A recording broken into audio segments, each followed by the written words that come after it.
Oi, eu te dou as boas-vindas a um novo episódio de Intermediate Português, o único podcast que ajuda você a se expressar exatamente do jeitinho que você faz no seu idioma nativo, mas agora em português. Eu sou o Eli, o seu apresentador, e eu sou famoso. Acredite se quiser, eu sou conhecido em mais de 50 países. Mas isso não me rende fama mesmo. Eu sou apenas um professor, não sou lá uma celebridade. Mas hoje, depois de ouvir esse episódio, você vai ter algum vocabulário para falar sobre fama e expressões relacionadas. Claro, nós temos muito mais do que isso daqui. E, inclusive, são assuntos que a gente debate nos nossos grupos de conversação e também na nossa academia. Para saber um pouco mais sobre a nossa academia, dê uma olhada na descrição desse episódio. Lá você vai encontrar o endereço para saber mais.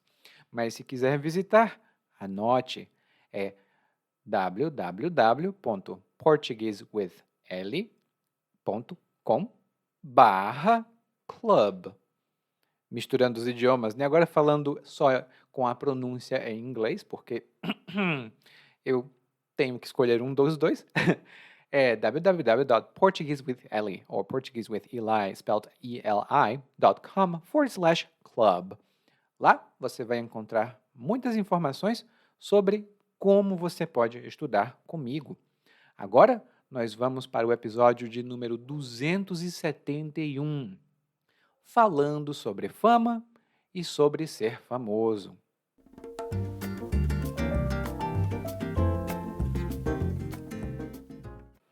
A melhor coisa do mundo é acordar-se e saber que se tem fãs fervorosos em várias cidades do Brasil.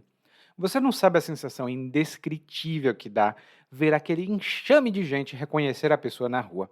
Pode te contar. Quando você é um Zé Ninguém, ninguém te respeita. Você chega numa loja e tem que ficar esperando um vendedor vir te atender. E quando o vendedor vem, é de muito mau grado. A gente até desanima.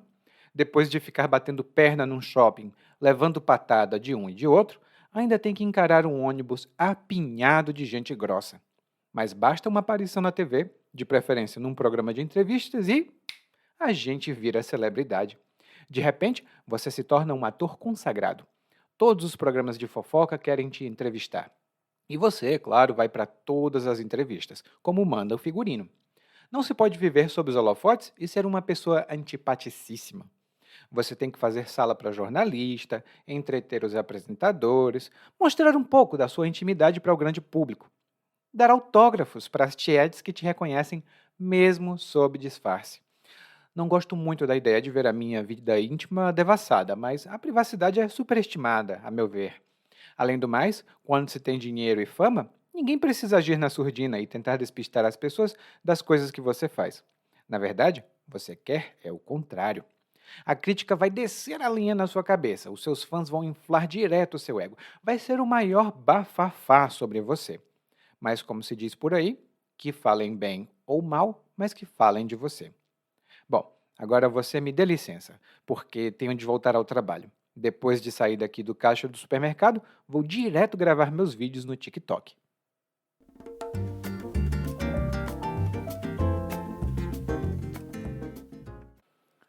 Bom, no nosso episódio de hoje, o narrador começa falando que gosta da sensação de ter fãs fervorosos em várias cidades do Brasil. Além disso, ele diz que é uma sensação indescritível ver um enxame de gente reconhecer uma pessoa na rua. E a gente começa correndo, porque nós temos muitas palavras boas já no começo. A primeira delas é fervoroso. E atenção à pronúncia, tá? Quando é o plural ou a forma feminina, não é mais fervoroso, mas sim fervorosos ou fervorosa. O O abre um pouco. E uma pessoa fervorosa, com relação a alguma coisa, ela tem um entusiasmo muito grande, ela tem uma paixão, uma dedicação por essa coisa. Então, um fã fervoroso é um fã apaixonado, ele adora aquele artista. E como exemplo, eu tenho uma amiga que é uma Swiftie. Isso significa que ela é uma fã fervorosa da Taylor Swift. Não importa onde a Taylor Swift esteja ou onde ela faça um show. A minha amiga está lá sempre que possível e quando é fora do Brasil, ela não vai, mas ela acompanha tudo. Então, ela sabe tudo sobre a Taylor Swift. Ela é uma Swift fervorosa. Ah, e nós também falamos essa palavra muito no contexto religioso. Alguém é um devoto fervoroso de um santo. Por exemplo, aqui no Brasil, entre os católicos é comum, então eles são devotos fervorosos de um determinado santo. Usamos também em outras situações, mas eu vou colocar isso na expansão que nós fazemos nas nossas discussões no clube. E você pode também deixar um comentário, tá? Se você usar Spotify, no Spotify tem como deixar um comentário. E no YouTube também. Mas vamos lá. A outra expressão que o narrador utilizou foi uma sensação indescritível. E uma coisa indescritível é uma coisa que não dá para descrever. Ou é muito boa, ou é muito ruim. Por exemplo, todo mundo fala da culinária de outros países, mas a culinária baiana tem sabores indescritíveis. Ou seja, tem sabores tão excelentes, tão bons, que eu não consigo descrever. Isso também pode ser utilizado de uma forma negativa. Então, por exemplo, eu cheguei em casa e abri a geladeira. Então percebi que a carne que estava guardada na geladeira estava podre. O cheiro era indescritível, muito ruim. Era um cheiro indescritível. Dava vontade de vomitar. E a outra palavra que o narrador usou foi enxame. E enxame, normalmente, é um grupo de insetos. Um enxame de abelhas, um enxame de gafanhotos. Nós temos outros nomes mais específicos, mas quando você diz um enxame, significa muitos insetos. Mas quando nós falamos de um enxame de gente, significa que é uma multidão, um grupo muito grande. Geralmente não é um tom muito positivo, né? Dizer, tem um enxame de gente ali. Mas é um uso mais informal. Daí o narrador começa a falar. E a gente sabe que o que ele vai falar não é algo que deixa ele muito satisfeito. E a gente já sabe disso porque ele começa com a expressão vou te contar. Muitas vezes nós utilizamos essa expressão para não falar nada, mas é geralmente sobre uma coisa negativa. Por exemplo, olha, o calor de Salvador está terrível, vou te contar. E normalmente nós paramos de falar aqui. Fica claro o que é que eu quero dizer e eu não preciso dizer. Então eu digo, vou te contar, mas eu não conto. E normalmente, com esse sentido, essa expressão é utilizada no final da frase. Quando a gente usa no começo de um discurso, é o tipo de situação que você já sabe que aí vem bomba. É tipo, o que eu vou dizer não é algo que eu goste ou não é algo muito positivo. Por isso, o narrador diz, vou te contar. E aí ele começa a dizer que quando uma pessoa é anônima, ninguém respeita ela. Mas ele não disse quando uma pessoa é anônima. Ele disse quando alguém é um Zé Ninguém. E para o homem é Zé Ninguém, para a mulher pode ser Maria Ninguém, ou só Ninguém. E é uma maneira informal e depreciativa, ou seja, é uma maneira negativa de falar de alguém sem fama, sem prestígio, sem reconhecimento, uma pessoa comum, geralmente em comparação com pessoas famosas. Por exemplo, tem uma celebridade aqui no Brasil, gente, que eu gosto muito. É a Xuxa. Eu já tive a chance de ver a Xuxa de perto. E eu queria dizer para ela, Xuxa, eu te amo. Mas eu desisti de falar isso. Por que que eu não quis falar isso? Eu sou um Zé Ninguém. E a Xuxa é uma estrela, ela é muito famosa. Ela não gostaria de falar com um Zé Ninguém como eu. Ela é muito famosa e por isso ela não gostaria de falar com um Zé Ninguém como eu. Ah, e esse termo é muito utilizado como insulto também. Quando uma pessoa quer rebaixar a outra, ou seja, quando uma pessoa quer baixar o nível da outra, ela diz: "Ah, você é um Zé Ninguém. É, eu não preciso escutar você. Você não sabe de nada. Você é um Zé Ninguém." Hum? E aí o narrador diz, né? Olha, quando você é um Zé Ninguém, ninguém te respeita. E é verdade, acontece muito isso. Ele diz que quando uma pessoa vai numa loja, fica esperando um vendedor vir, e demora para o vendedor vir, e quando o vendedor vem, é de muito mau grado. E aqui o narrador diz que o vendedor vem, mas vem ajudar você de muito mau grado. E quando alguém faz algo de mau grado, isso significa que alguém faz essa coisa sem vontade, ela se sente contrariada, ela quer resistir àquilo, mas ela não pode.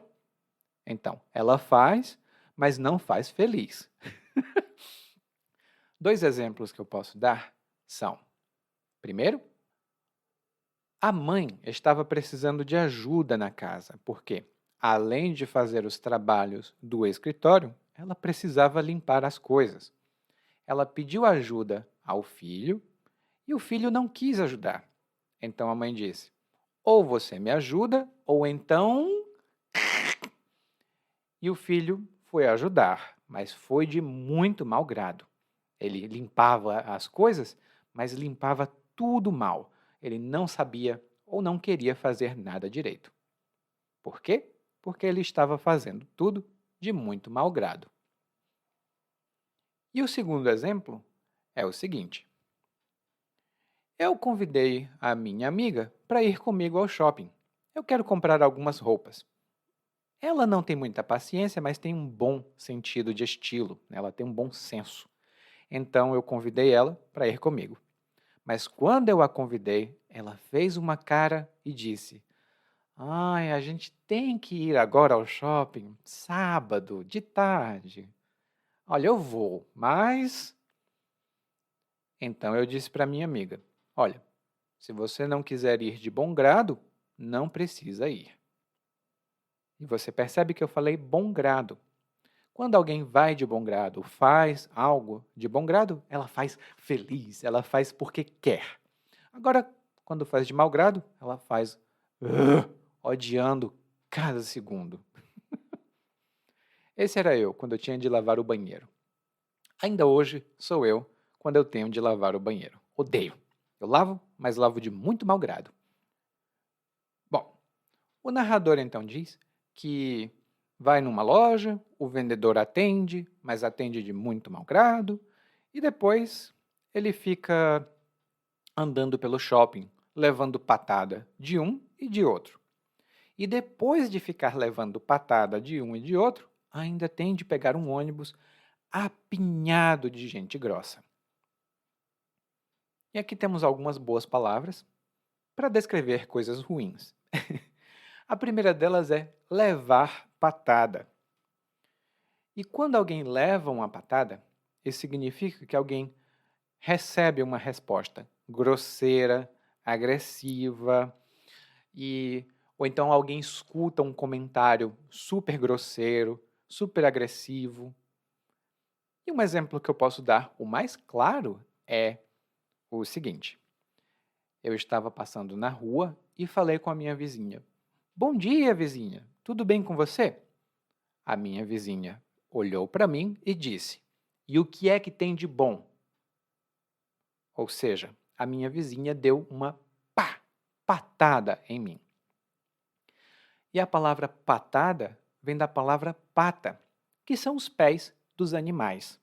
Então você imagina um animal, talvez um leão, ou sei lá, um cavalo, pode ser até um cavalo, e o animal vai, pum, dar uma patada em você. Você cai.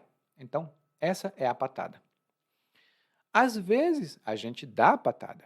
Às vezes, a gente leva a patada. Eu mesmo dou muita patada. Não é uma coisa muito legal, mas às vezes eu dou patada nos vizinhos. Eles fazem algum comentário e eu, pum, dou um comentário de volta, né? E uma coisa que eu posso dizer para você é que os brasileiros são muito bons em dar patadas. Eu conheço muitas.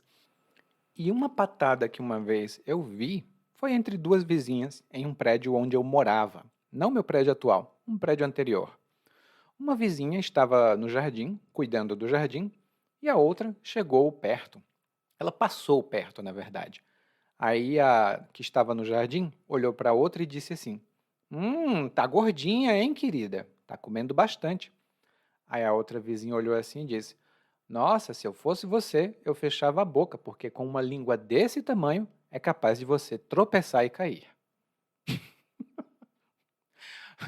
Ou seja, uma vizinha chamou a outra de gorda e a outra chamou de fofoqueira, né, com a língua muito grande.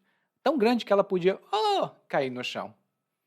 Então essa foi uma patada e um contra-ataque, porque a vizinha do jardim atacou primeiro, a outra atacou de volta. Mas eu tenho mais casos disso em outros lugares. Vamos continuar com o que o narrador diz. Porque, além de levar patada nas lojas, provavelmente ele pedia ajuda e os vendedores diziam: agora não, estou ocupado. Ou então, um comentário muito rude, muito grosseiro, como: não vai comprar nada não? Que é um comentário que eu já escutei uma vez numa loja, inclusive.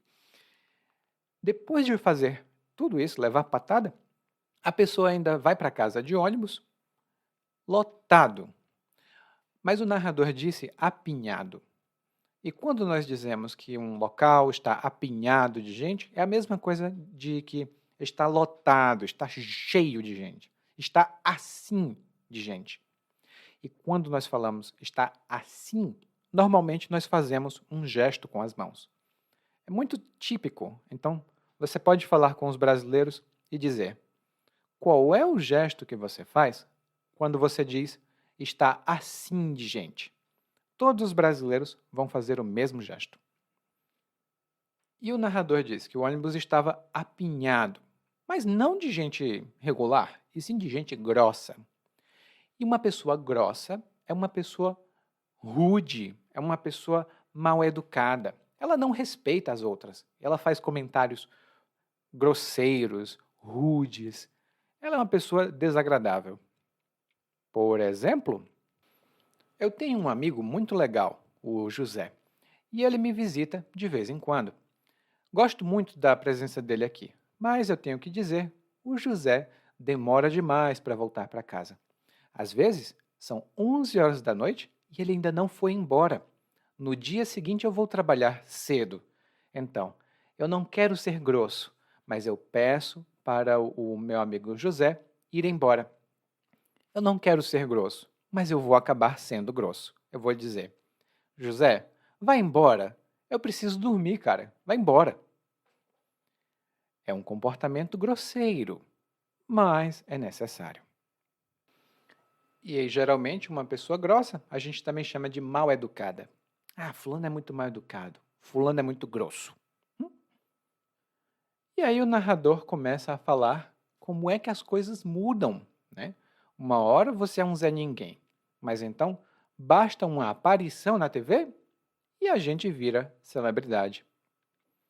E a aparição é quando aparece, né? Você aparece, então você fez uma aparição em algum lugar.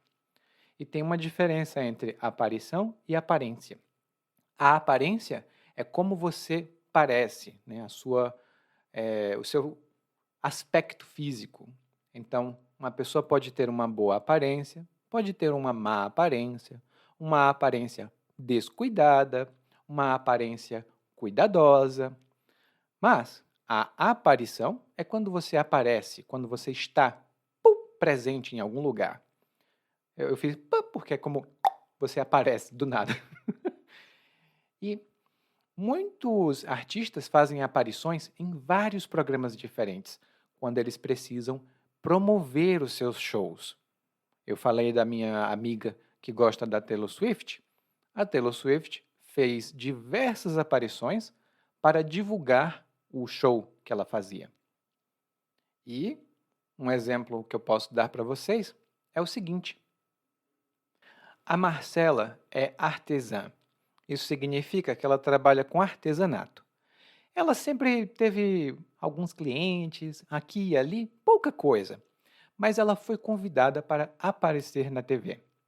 E eu vou te dizer, depois daquela aparição no programa da TV, ela ficou famosa. E hoje tem muitos clientes que pagam muito pelo artesanato dela. Então, a aparição dela na TV ajudou a carreira dela. Hum? E como o narrador fala aqui, basta uma aparição na TV e plim, você vira celebridade. Acontece. Hoje acontece menos, porque a TV não é tão forte como era antigamente, mas ainda assim acontece. E o narrador diz: de repente, você se torna um ator consagrado e vai para todos os programas de entrevistas, como manda o figurino. Não se pode viver sob os holofotes e ser uma pessoa antipaticíssima. E antes da gente continuar, temos aqui um vocabulário bem útil. O primeiro deles, né, o primeiro vocabulário, o primeiro item de vocabulário aqui é consagrado. Consagrado vem da palavra consagrar, do verbo consagrar, mas é usado normalmente como adjetivo, consagrado. E alguém consagrado é alguém reconhecido pelo talento, pelo sucesso. Um ator consagrado, então, é um ator famoso, que já tem experiência e que todo mundo conhece. O contrário de consagrado, nesse caso, seria um iniciante, um amador ou então um anônimo. E um exemplo que eu posso dar é o seguinte: essa nova telenovela da Rede Globo é muito boa. Além de a história ser muito interessante, tem muitos atores e atrizes consagrados nessa história. Então, é muito boa de assistir porque os atores são muito bons e a história também é muito boa. Ah, e se você quiser, me conte qual é o ator ou a atriz consagrado ou consagrada que você gosta de acompanhar. Aqui no Brasil, eu gostava muito do Tarcísio Meira e da Lília Cabral e da Fernanda Torres e da Fernanda Montenegro e do Paulo Betti e de um bocado de gente. Eu gosto muito dos atores brasileiros, consagrados ou não. A outra expressão que o narrador utilizou foi como manda o figurino. E quando alguém faz como manda o figurino, isso significa que uma pessoa faz algo como se espera, seguindo as regras sociais, o comportamento adequado, conforme o figurino ou como manda o figurino. Essa expressão vem inclusive da televisão e do teatro. Se você tem um papel em uma peça de teatro, por exemplo, você vai se comportar de acordo com o seu papel. Ou seja, se você é uma princesa no teatro, você vai se comportar como uma princesa no teatro, porque você tem o figurino de princesa. Então, quando alguém faz algo conforme o figurino, ou como manda o figurino, essa pessoa faz exatamente como se espera dela. Então, um artista famoso, que é muito carismático, né, que é muito positivo, ele vai ser simpático e positivo com todo mundo, porque ele vai agir como manda o figurino. Um outro exemplo que eu posso dar é o seguinte: eu já trabalhei em escolas e trabalhei com classes de 40, 50 alunos. Às vezes, eu confesso, eu ficava sem paciência. Eram muitas pessoas, mas eu sou professor e eu tenho de ser o exemplo para os meus alunos. Então, eu ficava sempre muito paciente e explicava muitas e muitas vezes como manda o figurino. Ou seja, eu tinha um comportamento adequado para um professor, porque eu sou professor. E isso já aconteceu comigo, gente. Eu trabalhei com turmas muito grandes, tipo 40, 50 alunos. E eu não ficava impaciente. Eu sempre gostei muito de dar aulas, mas eu ficava muito cansado. E aí, quando eu fico cansado, eu posso ser um pouco grosso. Então, eu tentava no máximo ser muito paciente com os meus alunos, mesmo quando eu estava muito cansado. Porque um professor tem de ser um exemplo, como manda o figurino.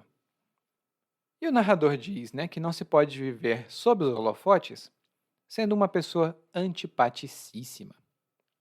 E viver sob os holofotes significa viver sendo o centro das atenções. O holofote é aquela luz bem grande que fica, pode ser no teatro ou num show de música, é aquela luz focada no artista ou nos artistas principais. Hum? Então, quando uma pessoa vive sob os holofotes, ela vive sendo o centro das atenções. E isso pode ser uma coisa de artistas mesmo, como os artistas vivem sob os holofotes, né? A gente olha para a vida deles o tempo todo, mas também pode ser, por exemplo, se você estiver no seu trabalho e você tem um projeto importante, né? Que você está tocando esse projeto, você está cuidando desse projeto. Daí você agora está sob os holofotes. A diretoria, a gerência da empresa, os outros funcionários, todos estão olhando os seus passos, olhando o que você faz no trabalho. Ou seja, você agora está sob os holofotes. E antipaticíssimo é a forma superlativa de antipático. E é comum a gente utilizar esse íssimo no final para intensificar alguma coisa. Antipático vira antipaticíssimo. Ou seja, muito antipático.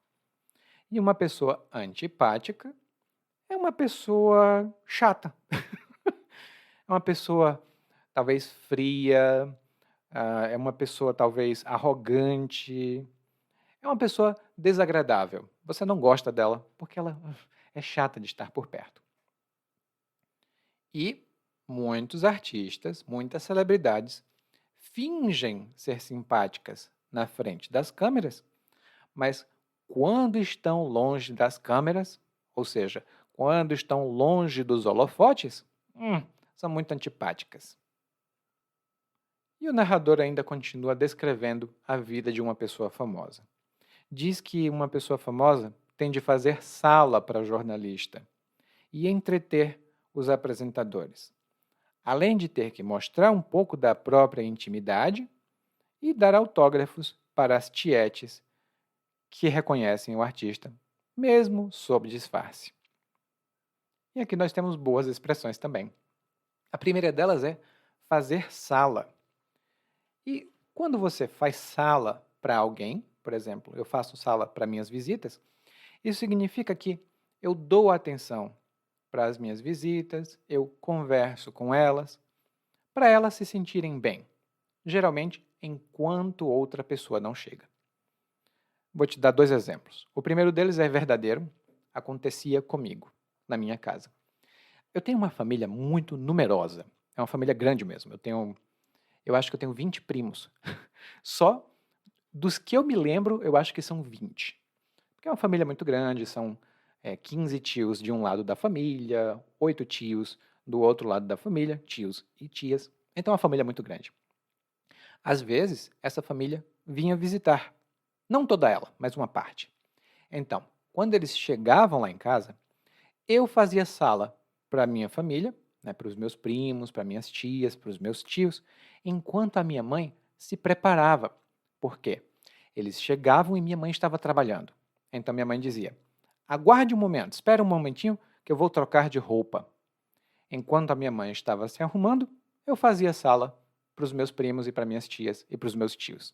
Eu falava: e aí, tia, como vai? Tudo bem? Como vai, meu tio? Me contem as novidades, o que está acontecendo. Então, eu fazia sala para eles. E fazer sala é muito próximo do próximo verbo, que é entreter.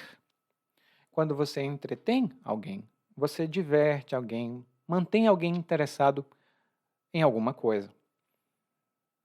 Por exemplo, Maria, minha amiga, você pode me ajudar um momentinho?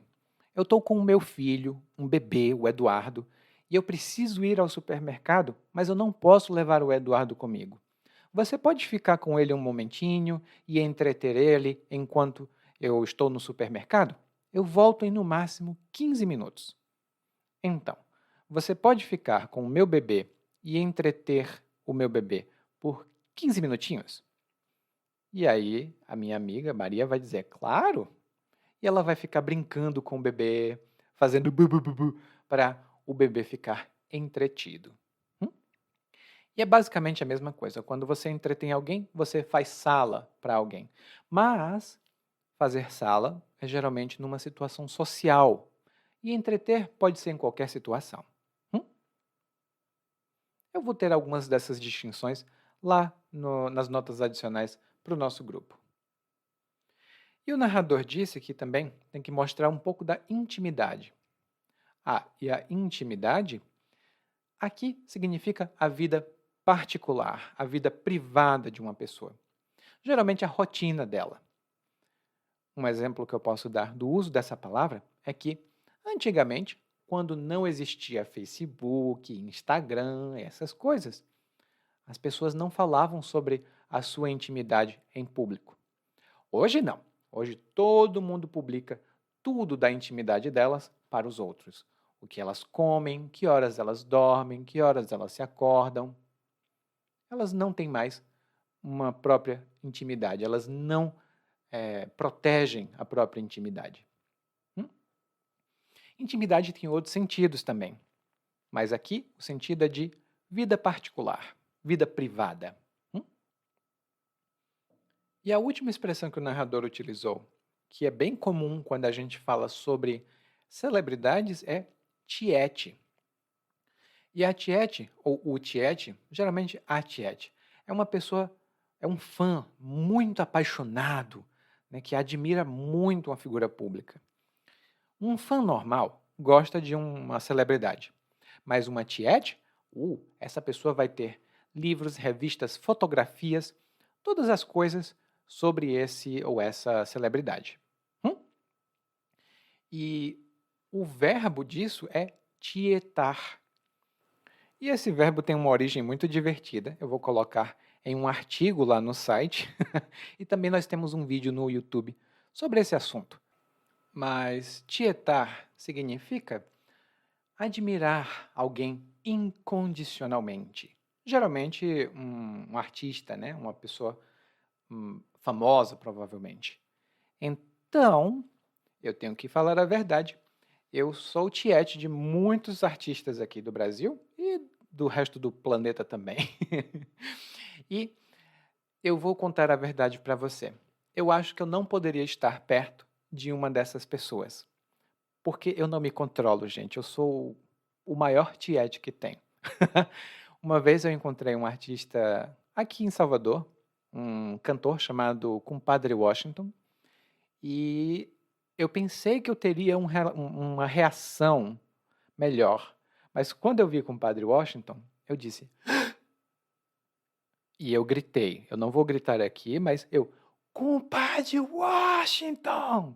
Ele estava dentro do shopping. Quando ele escutou meu grito, ele fingiu que não viu e saiu andando bem rápido para fugir de mim. Eu lá tietando aquele cara e ele foi embora, fugiu de mim. Eu gostava muito desse cantor, ainda gosto, na verdade. O Compadre Washington é muito legal.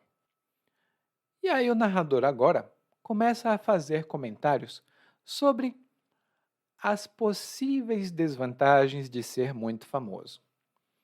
Ele começa dizendo que não gosta muito de ver a vida íntima dele sendo devassada. Mas ele acha que a privacidade também não é lá tão importante assim. Ele usa algumas palavras para falar disso. A primeira delas, que ele usa, é uma expressão, na verdade, que é a meu ver. Essa é uma expressão fixa, ou seja, ela não muda. E isso significa em minha opinião. Eu posso dizer, por exemplo, a meu ver, Salvador é uma das cidades melhores para se morar no Brasil. A meu ver, Salvador é uma das melhores cidades para se viver no Brasil. Bom, eu não conheço o Rio de Janeiro nem São Paulo pessoalmente, então eu acho que Salvador sim é uma das melhores cidades para se viver. Então, a meu ver, é uma cidade ótima. E o narrador diz que não gosta muito de ver a vida dele sendo devassada.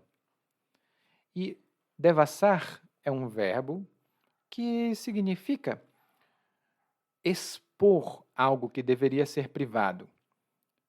É um tipo de invasão de privacidade. E tem o sentido concreto e o sentido abstrato. No sentido concreto, temos o seguinte exemplo.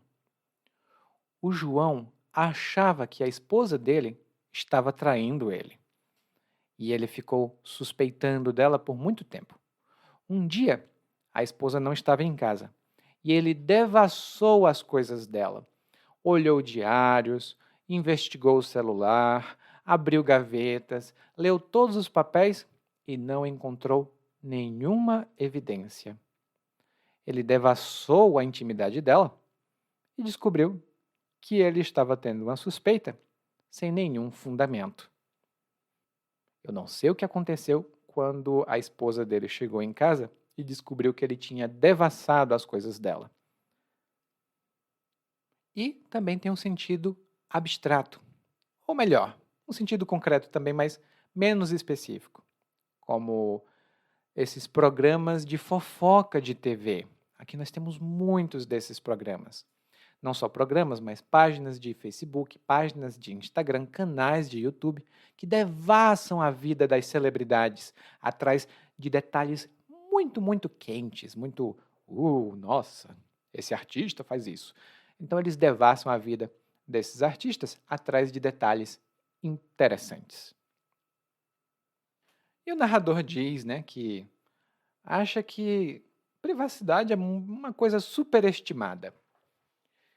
E algo superestimado é algo considerado muito mais importante do que realmente é.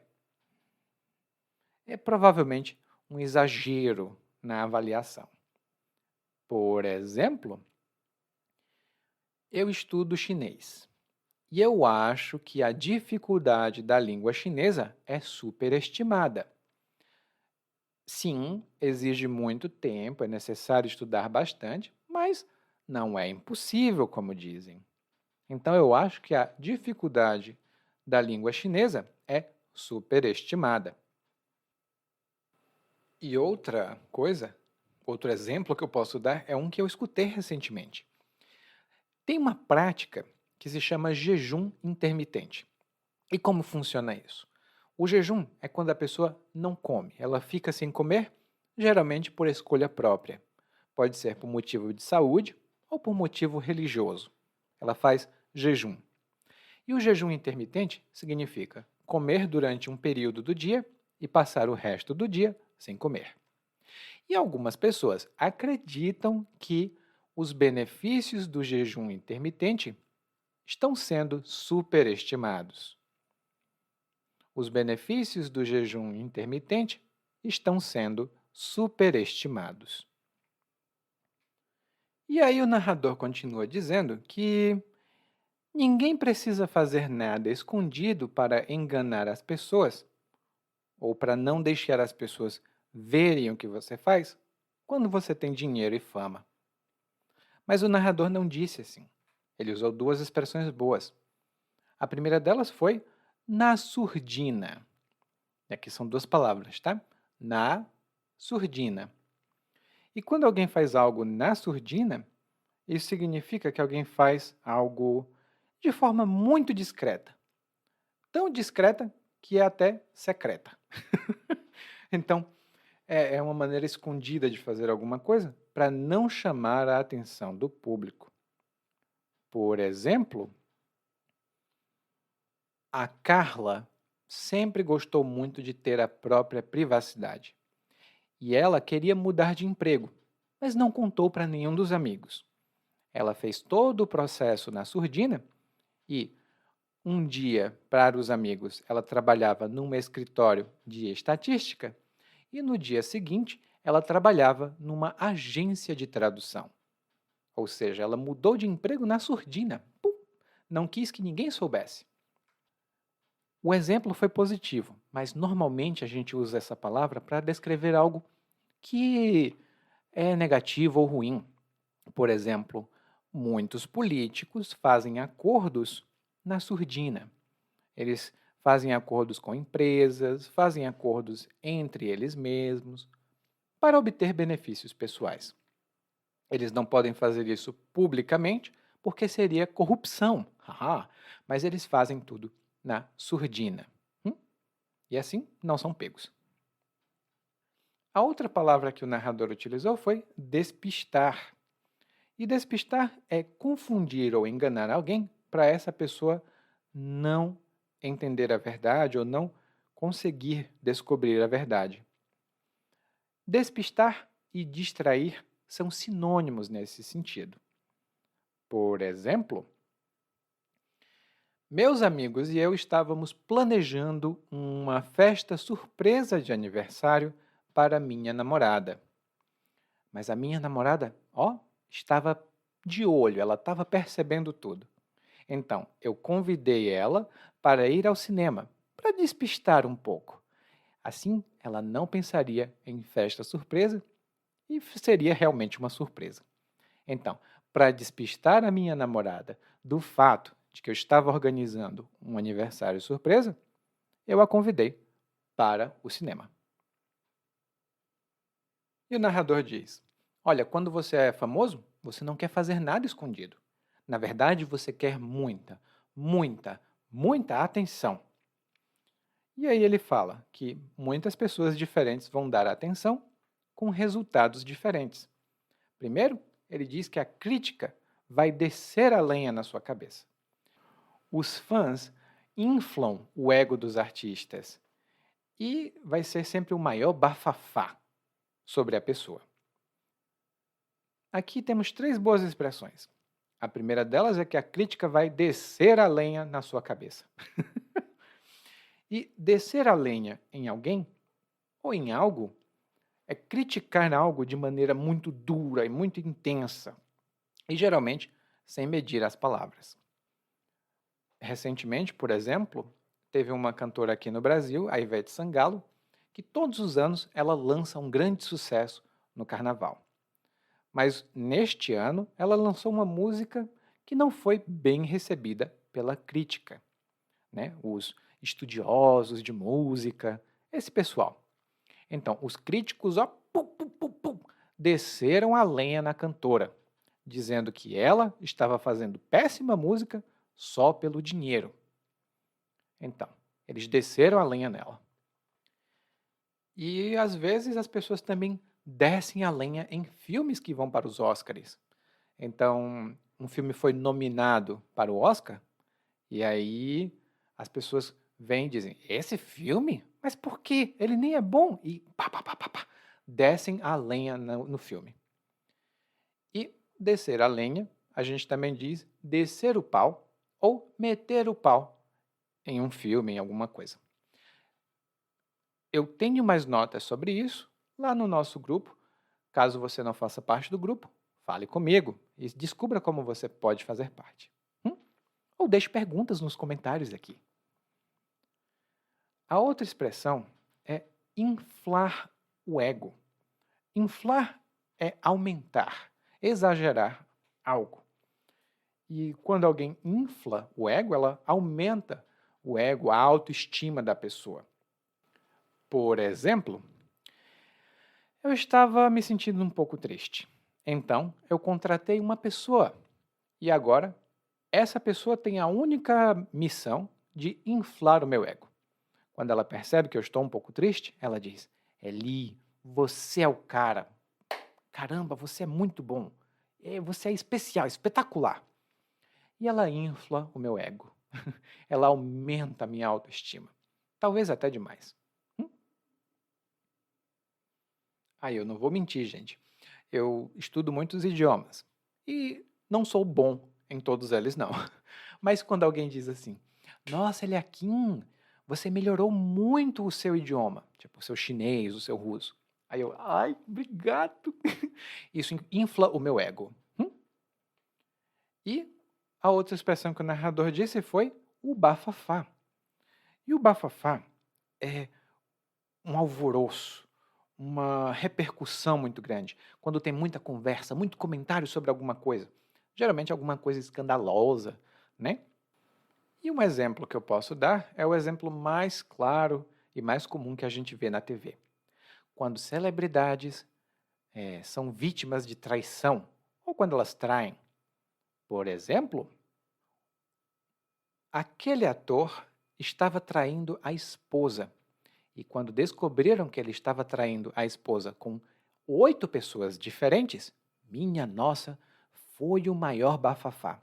Em todos os lugares as pessoas conversavam sobre o mesmo assunto. Você viu? Ele estava traindo a esposa com 8 pessoas diferentes. Então foi o maior bafafá. E um grande bafafá que teve na internet e também no dia a dia aqui recente foi o caso de um empresário, eu acho que era um empresário estadunidense, e esse empresário estava com uma mulher que também trabalhava na empresa dele. Mas a mulher com quem ele estava não era a esposa dele. E eles foram para um jogo de futebol. Eu acho que foi um jogo de futebol americano. E aí as câmeras filmaram os dois. E os dois tentaram disfarçar. Eles tentaram, opa, aqui não está acontecendo nada. Mas era tarde demais.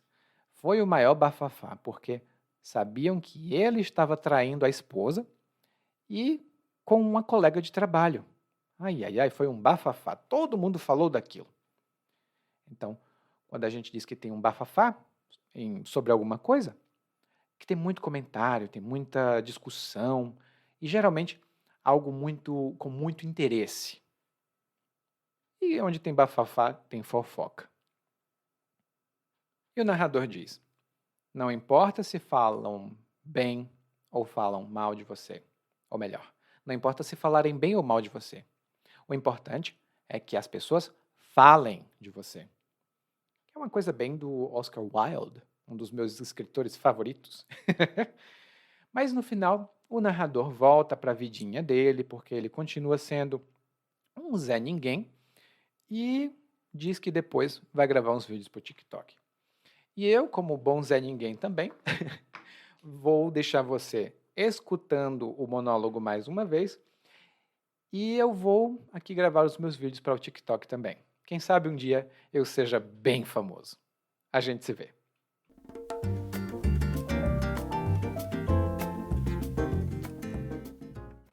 A melhor coisa do mundo é acordar-se e saber que se tem fãs fervorosos em várias cidades do Brasil. Você não sabe a sensação indescritível que dá ver aquele enxame de gente reconhecer a pessoa na rua. Pode te contar. Quando você é um Zé Ninguém, ninguém te respeita. Você chega numa loja e tem que ficar esperando um vendedor vir te atender. E quando o vendedor vem, é de muito mau grado. A gente até desanima. Depois de ficar batendo perna num shopping, levando patada de um e de outro, ainda tem que encarar um ônibus apinhado de gente grossa. Mas basta uma aparição na TV, de preferência num programa de entrevistas, e a gente vira celebridade.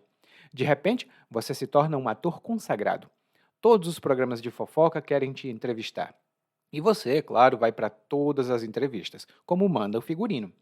Não se pode viver sob os holofotes e ser uma pessoa antipaticíssima. Você tem que fazer sala para jornalista, entreter os apresentadores, mostrar um pouco da sua intimidade para o grande público. Dar autógrafos para as tietes que te reconhecem mesmo sob disfarce. Não gosto muito da ideia de ver a minha vida íntima devassada, mas a privacidade é superestimada, a meu ver. Além do mais, quando se tem dinheiro e fama, ninguém precisa agir na surdina e tentar despistar as pessoas das coisas que você faz. Na verdade, você quer é o contrário. A crítica vai descer a linha na sua cabeça, os seus fãs vão inflar direto o seu ego. Vai ser o maior bafafá sobre você. Mas, como se diz por aí, que falem bem ou mal, mas que falem de você. Bom, agora você me dê licença, porque tenho de voltar ao trabalho. Depois de sair daqui do caixa do supermercado, vou direto gravar meus vídeos no TikTok.